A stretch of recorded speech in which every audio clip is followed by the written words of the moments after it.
Welcome to Business as Unusual. This is the live stream where we explore the pressing issues and emerging trends that are shaping the business landscape. We're going to start in just a few minutes, but if you have any questions, please feel free to add them to the chat, and I'll try to get to all of them during today's session. I'm Kathy Steele, and I'm the CEO of Red Caffeine and your host today. And for those of you that are unfamiliar with Red Caffeine, we are a growth consultancy. And that means we build and execute go-to-market plans for ambitious mid-market companies. Our service offering includes a fractional team that is led by a senior level marketing leader and enables a business to scale rapidly without hiring a wide range of full-time staff members. So today we're going to close the year by talking about one of the hottest topics of the year. AI has just taken center stage as a transformative force across all industries. It's been shaping everything from workplace automation and personalized marketing to healthcare and manufacturing innovation. Generative AI tools like ChatGPT and Midjourney have been becoming ubiquitous, driving efficiency and creativity, but they've also been raising critical ethical and regulatory discussions. So as businesses integrate AI into their strategic growth plans, the focus has shifted a lot towards human plus AI collaboration, positioning AI as not just a tool, but a key driver of our future. I'm so excited to introduce my guest and friend, Kristi Zuhlke, who is an amazing female entrepreneur. She is currently consulting on generative AI and how it applies to Fortune 1000 marketing and insights efforts. And she's got a fascinating career that I'm going to let her tell you about. So welcome, Kristi. Can you give a brief history of your career and your new company and share something that's not on your bio? Absolutely. Yeah. Thanks so much for having me. I'm really excited to be here. So quick bio on me. So I started my career in corporate America. I started at Procter & Gamble, and I had the great opportunity and delight to work on brands like Always, in femcare. I got to work on Gillette and in male grooming, Old Spice, and I was really in the marketing function there. And loved my time there. But I had the itch to go start a company. So I left my CPG world and went to the tech world. And I created my first company, which was a smartphone app that took pictures of moles on your skin and analyzed their characteristics for melanoma. Sold that in 2020. Next tech company, which was a search visualization platform. And then we were acquired last year. And so I have like this obsession of technology and solving problems with tech. And so I have really doubled down on generative AI and getting to know that space.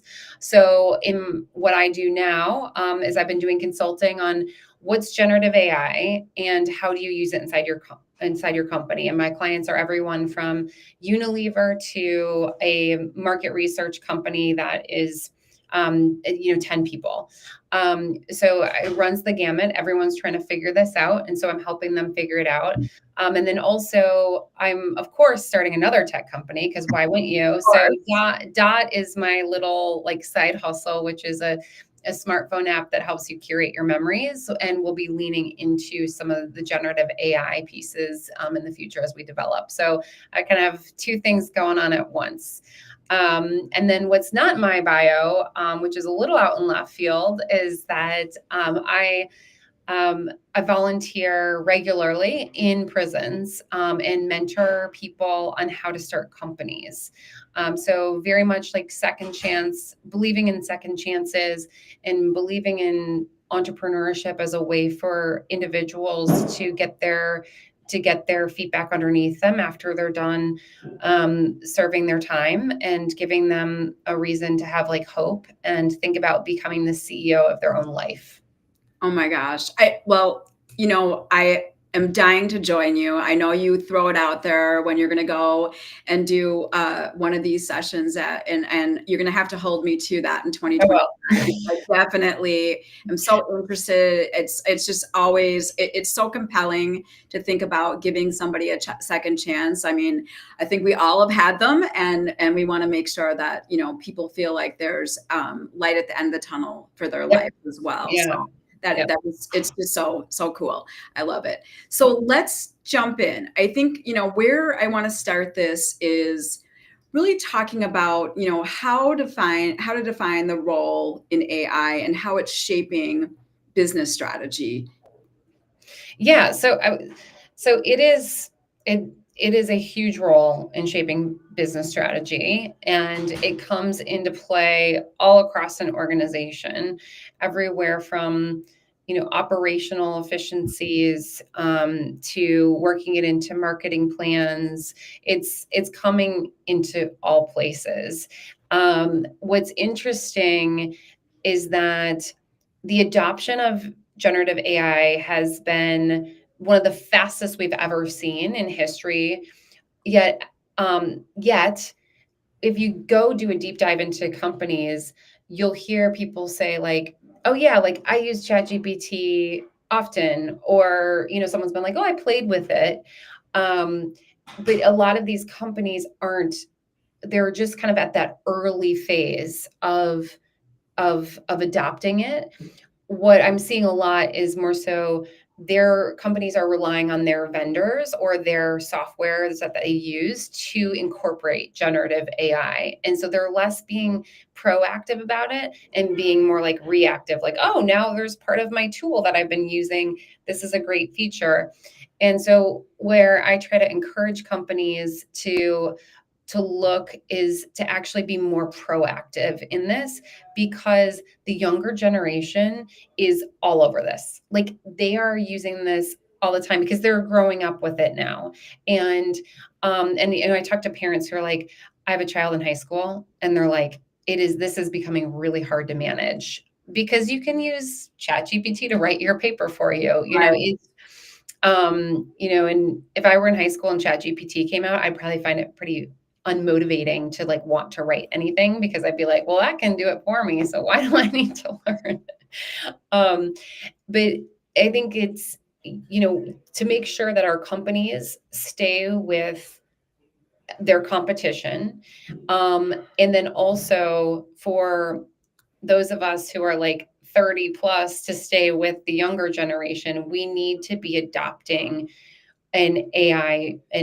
adopting generative AI into our organization.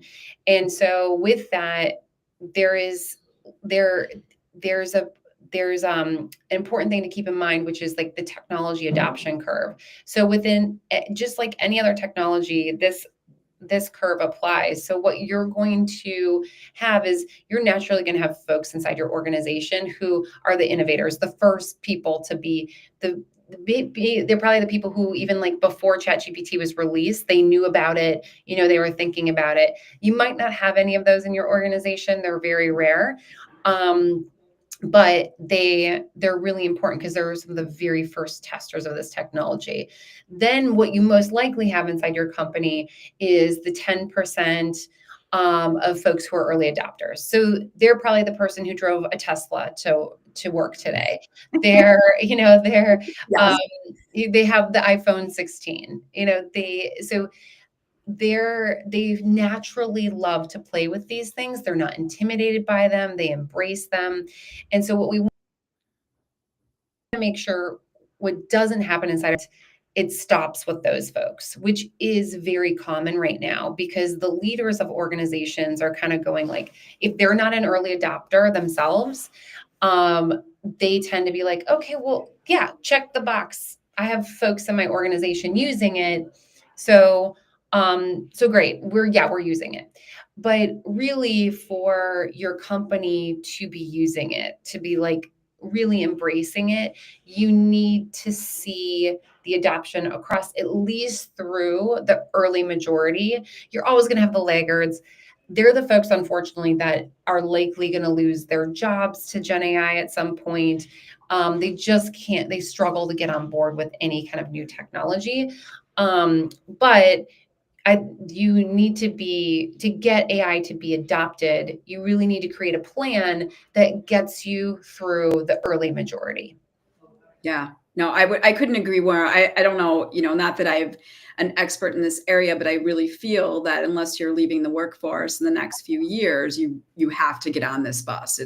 And you're probably already a little late if you're not really starting to play with these technologies already. So is there, in the clients that you're working with, is it really following this adoption curve? Are you seeing most organizations sort of land in that early majority sector like the curve shows?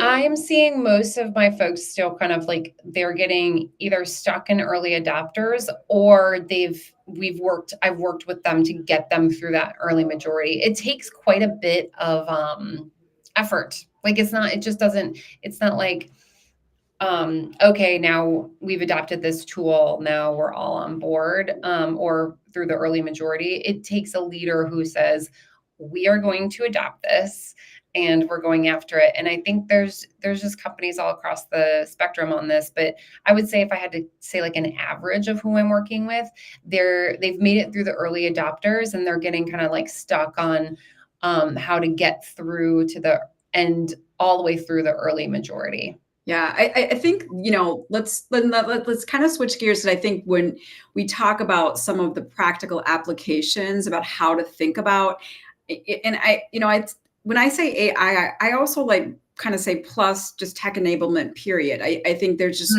so much opportunity to be more tech enabled in all of our organizations. So how do companies, start the process? How do they start thinking about the way technology and AI can help enhance those internal processes? Yeah, absolutely. So I think that the key mistake that we make, we like the whole population, is that we often want to force a technology onto something. And what we all know as brand strategists, as innovation companies, as and probably this is Kathy, your employees probably work with clients all the time talking about this. You always start with a job to be done. Like you don't start with the technology, you Yes. start with the job to be done. And that's what you're solving for. And then you go, okay, this is the job to be done. What's the right technology to be using to solve that problem? And so what I'm seeing where people kind of get lost is they go like, okay, I'm supposed to be using generative AI. Okay, Kristi, you said I'm supposed to, like, everyone's supposed to be adopting this inside my company, but I don't, is there a tool? What tool should I be using? And instead, I would sit down with your team and go, okay, what's like, what are your jobs to be done inside your organization, operationally or with your clients, or anywhere inside your organization? What are the jobs to be done? And then think through, okay, could with generative AI actually solve this now because we have this? So, for example, like I've heard a lot of folks say like, oh my gosh, every Monday, I have to write 5 posts for social media. That's a task that takes time, that you have to sit and ideate on, that you're like, but here's my strategy. Did I use the right words? Like generative AI, perfect tool for automating this type of routine task. Just like data analysis, like this is something that's a really great, like I've heard a whole data science team was like, okay, they spend hours formatting. They've got a tool, this one company I work with, they have a tool that they have to pass the data from one side to the other, or like from one tool to another tool. And it's very cumbersome for them to clean that data file and then get it into the format that they want. They've created like macros in Excel to try to speed this up a bit. But now that they're actually using generative AI with this, it's like doubled their productivity. Because Gen AI is actually very good at spotting data errors as long as you're prompting it correctly with anything, as long as you're prompting it correctly. But and then also really good at reformatting. So like data analysis is starting to change, and these models are getting better and better and better Right. at data analysis. I would say like a year ago, they were okay. Like I could analyze a survey of like, I don't know, 100 respondents and feel pretty confident and get the data to match up. But there might be an error here or there. The models are just getting that much better. Yeah. It's just everything from like ideation, graphic generation, across the gamut. There's like so many ways to use generative AI, but I really encourage people to sit down and look at what are the jobs to be done that have to get done, and is there an opportunity to apply generative AI as a solution? Yeah, and I mean, even kind of looking within the tools that are already in your tool set, your like marketing technology stack, your business Mhm. technologies, what is already embedded in those applications that are not really being utilized in your organization? I feel like that that in itself has really fast tracked a lot of you know more utilization, really automating certain things that are super tedious and don't really require humans any longer. So let's talk a little bit more about AI and innovation. So how can leaders really encourage their teams to view AI for, we talk a lot about marketing kind of tool sets and that first, but like using it as kind of a creative tool rather than, a replacement for human innovation, but use it as a companion, like that AI plus human interaction. Yeah, I feel like that's, a lot of hesitation with using Gen AI is that people are almost like wanting to bury their head in the sand because they're like, it's going to replace me. So like if I don't look at it, it's not there. Like it's going to go away. And the good news is the bad news is it's not going to go away. The good news is that it's actually not going to likely replace you depending on your job. But for the most part, Gen AI is a complement to us and helps us as humans be more efficient. And so one of the biggest pieces of advice that I give people when they're using generative AI is I say, think of it as your intern. So like your intern doesn't know a lot of context about your business. Your intern doesn't know, gives you something, and you would never take what your intern gave you and give it to the president of the company. You would give them feedback. So think of it as an intern. Now it's going to get smarter and smarter. So maybe then it becomes your employee, and then, it gets promoted, but it's your coworker. And so the way that you can use them as a compliment to you is just a couple different ways. It's like in creativity process, like we think of ourselves as super creative humans. We are. It's amazing. But just like use it as an assistant in brainstorming. So for example, like it's so good at coming up with ideas of just off the bat of if you're trying to brainstorm a new flavor for a beverage, it's a great way to just get the thoughts going. So even in just like kicking off a brainstorming session, I've seen clients where they kick it off with generative AI and then they riff off of those that Yeah. Gen AI created. I've also seen the opposite of where like they start with themselves and then they give the Gen AI the ideas and say, okay, you riff off of this. And I don't think one way is right or wrong necessarily, but man, it's really cool because it's just like it's a great starting point if you're like having writer's block, or it's a great way to enhance your ideas that you may have never thought of before. And sometimes you do. You're like, I would have already thought of that, and you're like, okay, fine, but it's a double check then. It's also really good at just like even idea ranking. So for example, I was doing an exercise the other day with a group where it was like they had a certain persona of a target that they were going after. And you can feed that to generative AI and say, hey, based on your knowledge of, I'll I'll make something up, but like the dog lover, the pet owner dog lover who has a puppy, what do you think the ranking of this ideas would be? And give me supporting examples or give me supporting data that is reasoning why you'd put it in this order. It's a great way to just kind of like play with it there. Scenario planning, it's like really good at thinking of like all the different scenarios that could happen when you feed it something, because it has such a breadth of data that's fed into it. It can kind of diverge and think about different things that you might not. And then also just like creating AI personas. It's really interesting, especially in like the research world, which is more of my concentration and background, is that you can, the thought right now is that could you create like a persona that is like your target consumer, and then ask it questions and get live feedback. We're calling that like digital twins or synthetic data. Now, I think there's a lot of improvement to do in that space, from if you want to use it as a pure like research, like only query it once and then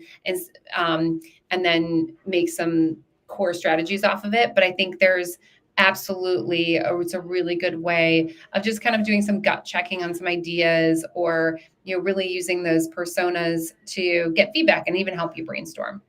Yeah, I mean, I have really leaned into it for like sector research, for speaking engagements, just because, I can talk generally about a topic, but if I can get, more of the trends that are going on in that space, without, I don't have, like awareness or, that aptitude in every industry I'm speaking to, but I can make the content so much more resonant to the people that I'm in front of, because I'm, starting to look for market trends. And I'm, and I say it in, my presentations that I am really, using Gen AI to get to some of this data, that there's more, research that would need to be conducted if you were going to actually leverage some of the things that I've served up. But it's close enough. I mean, it gets the party started for sure. So and to your point, like being able to go back and forth and sort of vet and kind of refine things as you're going through the creative process. It's just phenomenal. I also, feel like even some of the, as you said earlier, like visual creations, to be able to use AI to sort of help you concept. I mean, we used to Google everything and just be, Google terms. Oh, I never thought of that image to represent this. And now it's coming up with things that are so outside of the way, we think about a piece of content. And I just love that it's just, providing more inspiration. I don't think it will do the job all the way through, but it certainly is providing that inspiration. And it's so fast. I mean, it's just like, how could you not use it? It speeds the process so much more, and you're able to really give, that deeper thinking part more time, because you sped up some of that initial research. Yeah. We used to do, when I was at Procter & Gamble, and we still do it now. It's like very common in the research world, which I'm sure you're very familiar with. It's like, you used to do concepting, and then you test it with a group of consumers. And then by the next group of consumers, you'd want to iterate on it. And we would have the design agency there because we'd want them to be able to like mock something up. And sometimes we'd have to like do our focus groups like a week apart, because we'd want to have them draw something up, make it visual. And now you can just like tweak a visual, something visual like that, like within seconds, literally. And you can create a visual for any concept within seconds. It's just pretty amazing. We use it a lot, like in the early phases of sales research. So I was trying to understand sort of market position and competition. And we used to do that all manually, and it would take numbers of hours to get that completed. I do say, like, this was a few months back, but I did, who are some of the key leaders? And I was researching a company, and it was like John Doe. And I was about to meet that person for lunch and say, I was going to ask, how is it working for John Doe? And then I thought, that maybe I should fact check if that's the right, is that the right CEO's name? And it was not. So, there is still some, issues, and you do really Yeah. have to validate the information is correct, but it Yes. gets you a lot further faster for sure using generative AI, Gen AI. Yes. Yep. So in Absolutely. terms of when we start to think about, really that culture change, what are some of the ways that organizations can start to, once they've defined some of the problems that they wanting to solve and, where they want to see some process improvements, what can you do to start to, make sure that it's really getting that ripple effect across your organization? Yeah, I think it's a lot about like creating visibility, and then also linking it to success. So habits are really, really hard to change for humans. We just very hard to get us to do anything different than what we have been doing. And so you want to find things that create buzz and momentum. And so something I've seen successful inside organizations is like monthly share sessions. So a company I work with, they've got like a monthly this is a very large organization, but they're just their function. In a focus area, there's about 30 of them, and they specialize in a certain area in the company, and they every month they get together to share best practices. Now they've been doing this for years, so this wasn't like share best practices about Gen AI, but now it has become that. Sure. So it's like, hey, what did I do this week that really, or this month that changed my life with generative AI. And that really helps those early majority folks see what the early adopters are doing and go, oh, okay, like that's a good use case for it. Because a lot of times, like the early majority just doesn't think about like, oh, I could use Gen AI for that. Whereas the early adopters are the ones that are like, ooh, what could I use Gen AI with? And so they're more likely to use it. And so having monthly share outs is I've seen be pretty effective. I've also seen this is more of like relevant for tech companies, but you could even have like a hackathon, even for like a marketing group, just Yeah, I hadn't thought about a hackathon in so long. It's right. well, yeah. I mean, when we were in the remote world, I don't know that we were doing that, that physical hackathon experience. And Yeah, yeah, yeah. I think like it's always great to have like a designated half day Friday where you're asking your company to try to hack something. That can be anything, from something truly tech or something like a problem you're trying to solve, and see what people come back with. But it's kind of like a fun way to get people to interact with it and just say like, okay, you guys go off and try to use Gen AI, different tools to solve a certain problem. Um, the most motivating for humans is to add it to like their personalized goals. So for the year. So like really if it's not on your work plan, you're not going to do it. Just because you've got so many other things going on, you just anything you're not being measured for success with is oftentimes like not going to happen. And so I really encourage managers to add something on their employees' work plan to incorporate generative AI. And it's the success of that isn't that it worked really well or that it was like this breakthrough thing. It's more just getting people to play with it. Mhm. And like there's no judgment as to like what were the results of that experiment. It's more about, did you use it? Did you try it? Did you find a new vendor that could help you with Right.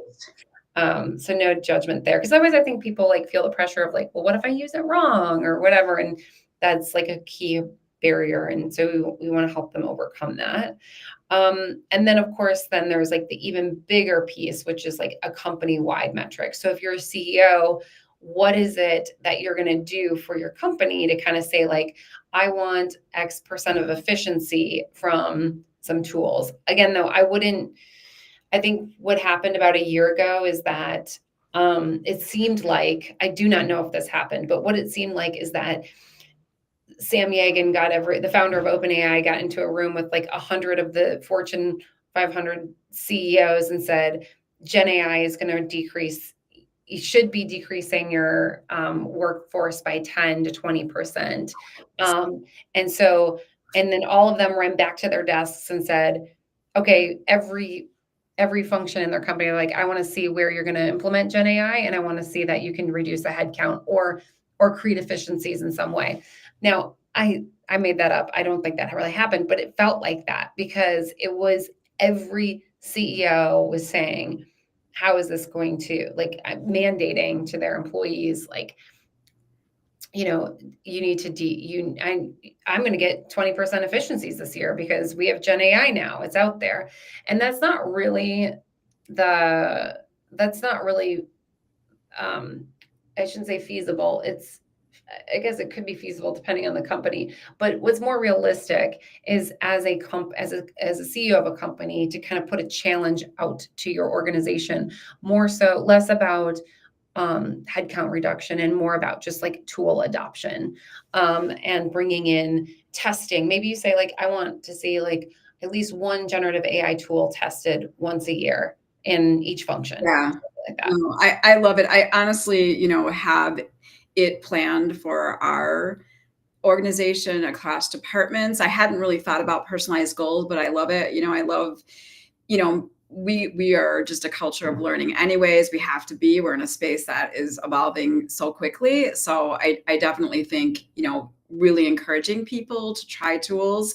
I mean, I've tried some tools and they haven't worked well at all for me. So that encouragement of experimentation without expectation of pass fail, like, it's okay that it didn't work. Like, don't sign on for the paid subscription when you've tried the freemium project and it hasn't worked. So let's, think about stopping there. But I do love it being part of, an organization's strategy and metrics for next year.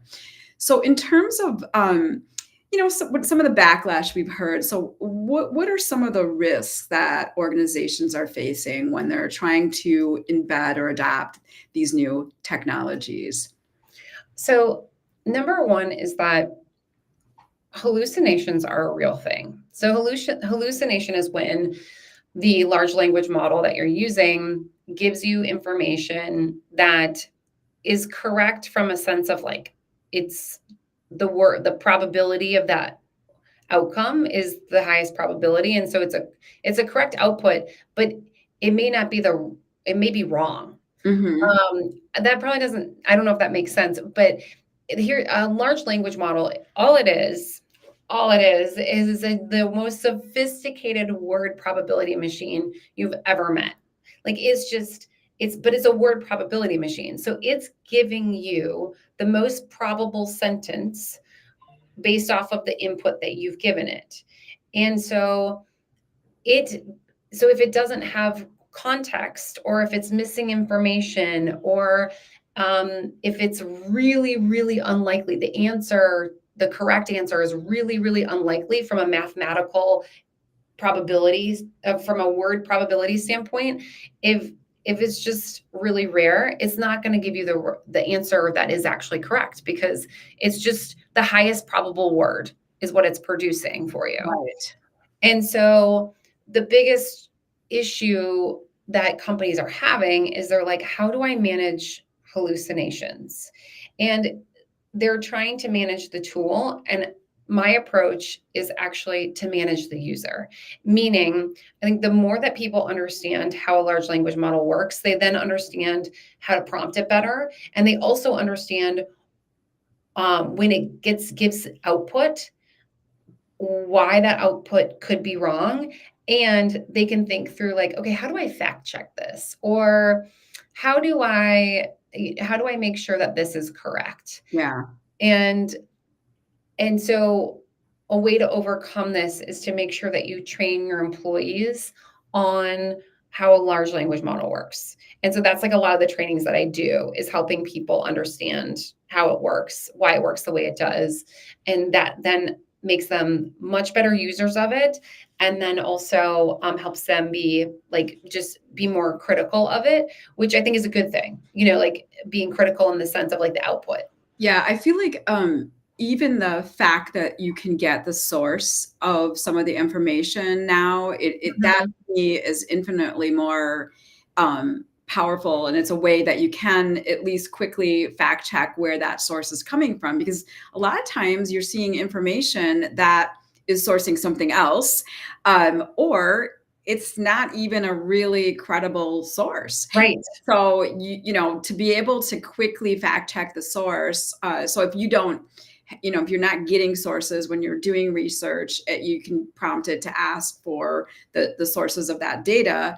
And then, just being able to validate that, I think has been, to For me, sure. it's building my confidence in being able to use a tool and quickly be able to assess whether it's fact or fiction. Yeah, absolutely. And sometimes it'll even give you back a link that is like not even a Yeah, valid yeah, link. yeah. So then you go like, oh, wait a second. And it reminds you that this is not a human. This is a word probability machine. Mhm. So you have to know its shortcomings to know its strengths. And Right. so I think that's like really important. Another thing that I'm seeing as um, something that organizations are really struggling with, or some pitfalls of it, is that just they are concerned about um, confidential information going into these large language models. Yes.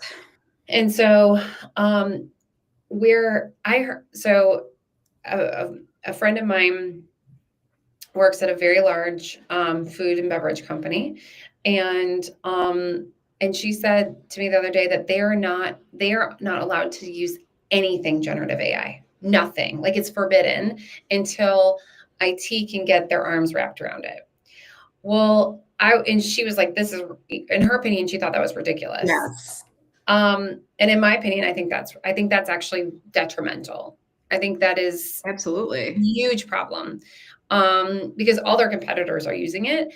So my guess, I don't know, I didn't probe, and I don't even know if she would have known the answer, but there's like this concern of like, how do we, like, if this large language model is like knowing our information, how do we protect ourselves? And so I think it's really important for, again, if you understand how a large language model works, you understand the risk. Um, and also, there are major uh, technology components when you're using an API, when like OpenAI's API or Claude's API, when you're using it, you have the option to not give your data Right. to have it train the large language model. And that is absolutely important and acceptable. And that's the way, so there's smart ways to use it. But just saying like, hey, we're not going to use it, I don't think is a smart option. But I understand the tension there, which is like, let's not have it train off of our data.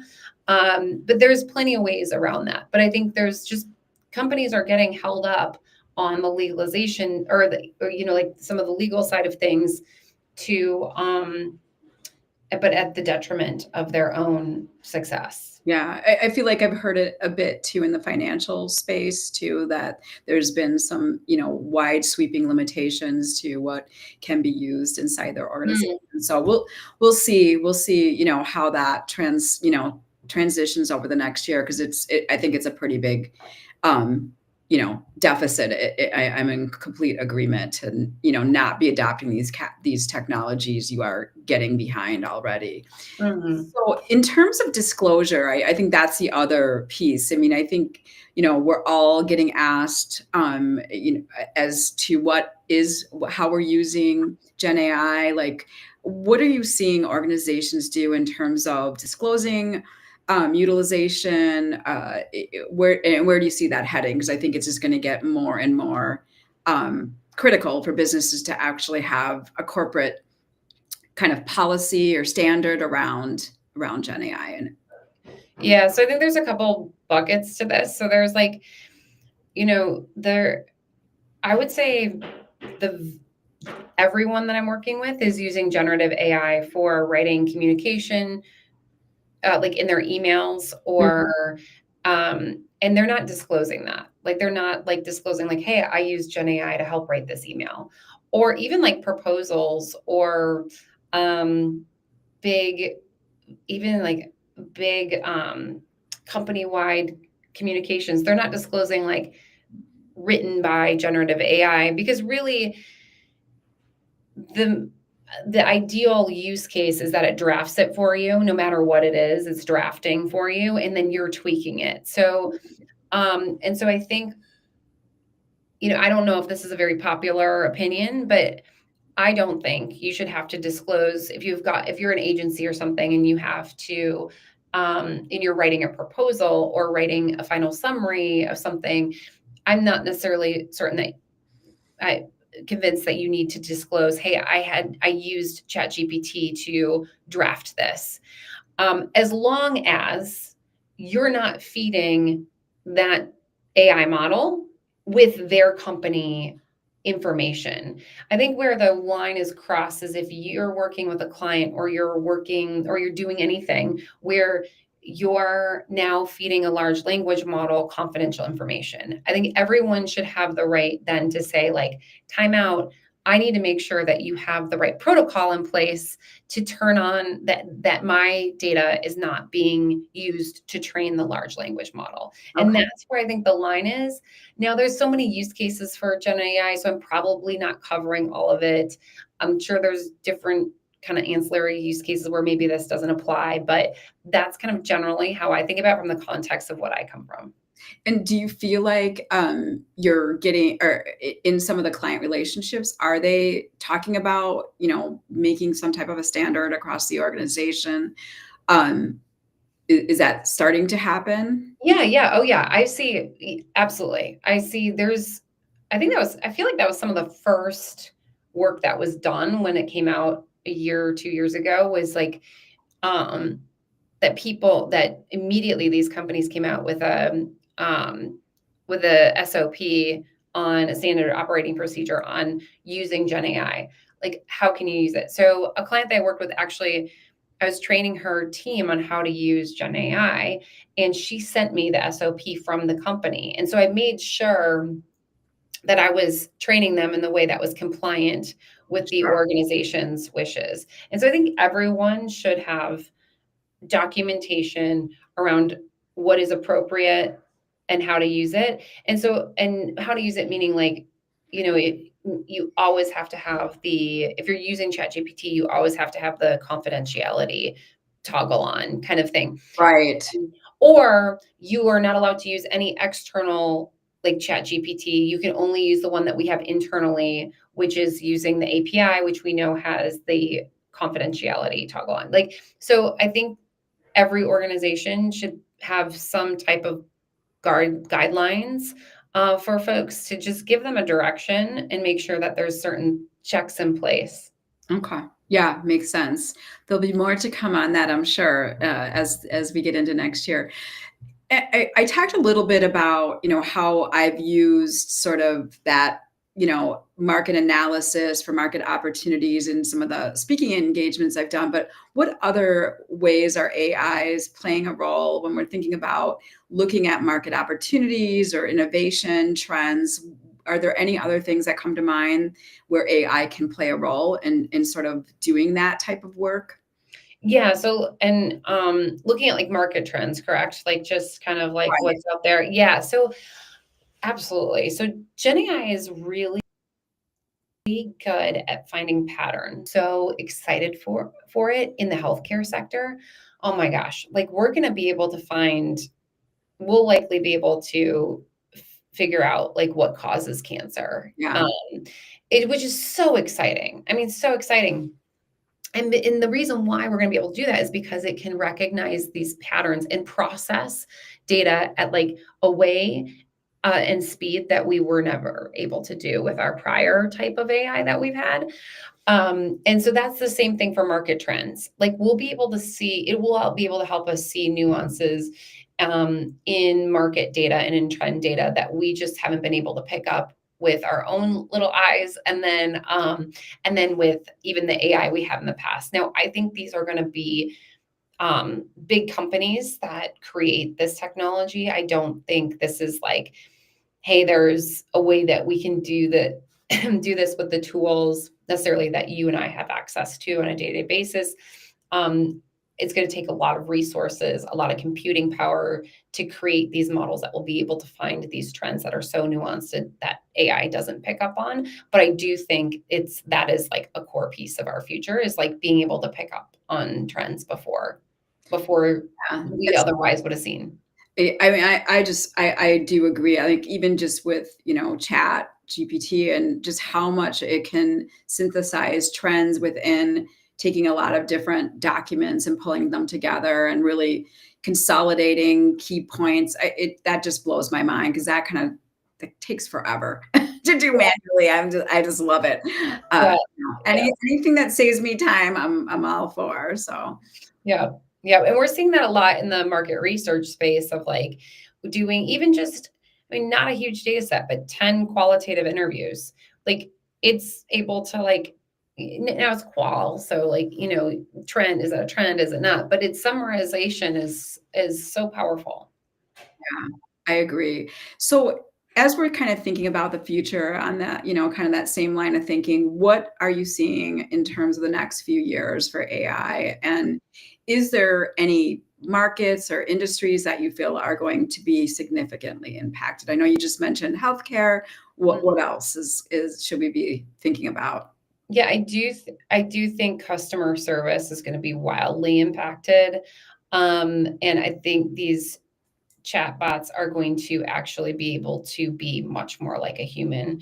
Now, I think that's pretty controversial statement, knowing about like the United Healthcare debacle and all that, which I totally understand and am very sympathetic to, and understand there are major pitfalls to the models right now, but they're just getting wildly um, good, frankly, and the avatars that are like, the avatars that can look like a human talking to you, so you don't feel like you're just talking to a chat bot.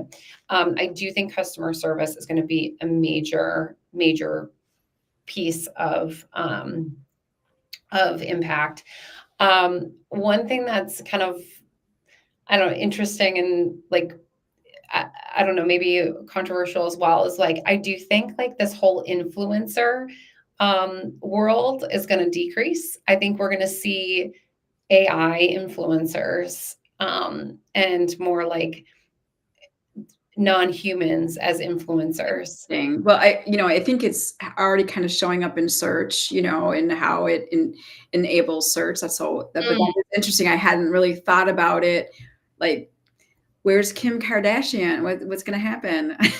Yeah, like you could like create your own. You could create your own influencer who doesn't look like you, who doesn't even share your own beliefs and values. Like you could create something totally different. And it's just, and you're starting to see it. There's like a couple Gen AI influencers that have like over 100,000 followers out there. Oh, okay. That's news to me. I had not known that. That's Yeah. pretty cool. That's kind of interesting as we think about just like, I don't know, what's like your marketing strategy going to be for the future? Do you need to create your own influencer? Are you going to have your own rep? Like, so you even think about like talent, like having to hire a certain persona. You don't even need to hire oh my gosh, like now I can't remember her name, the adorable progressive woman, insurance woman, who's like that personality. She gets paid a bajillion dollars a year to be like their spokesperson. And, but now you wouldn't have to pay a Gen AI like influence or like a talent to do that commercial because you can't even tell if they're an actress or an actor. Wow. So, things like that I think are going to be like, I think that's a big part of our future, is that we're going to see Gen AI agents replace certain human talent from everything from marketing to customer service reps.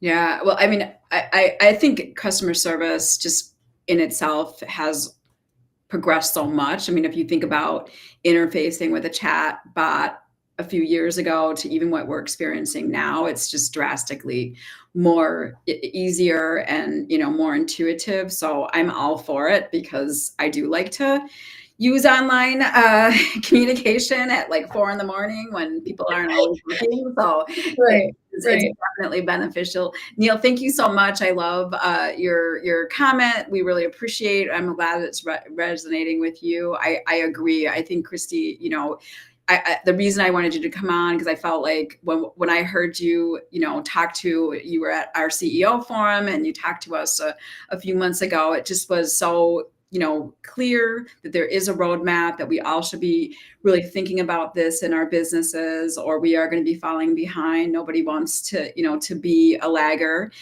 We want to always be, investing in our organization and using tools that are going to, enable us to do our jobs faster, easier, better. So I really appreciate that you joining us today. So Parker, if you want to throw up on the screen how, if somebody would like to learn more, get a hold of Kristi, please reach out to her via LinkedIn or email address, and put business as unusual in the subject line so she knows that you're coming from our live stream. I thought this was just incredibly informative. I knew it would be. Thank you so much. You're welcome. Thanks for having me. Yeah. And so I also want to thank our sponsors. It's the end of the year. We so appreciate the support that we've gotten from M3 Learning and HR Source. And, they're great contributors to Business as Unusual for many years. And we really appreciate them being a part of our ecosystem. And they bring a lot of great value to the marketplace as well. And so what's happening next? I wanted to say that I have just seen two speakers this year that have just blown my mind. And, the first one was at Women in Manufacturing, and her name is Sam Rappaport, and she's the first female to break into and change the face of the NFL. So I really encourage everyone to Google her because she's just a total badass. She's really the reason why we now see women coaching in professional sports and refereeing games. Her talk at WIM was just so inspiring.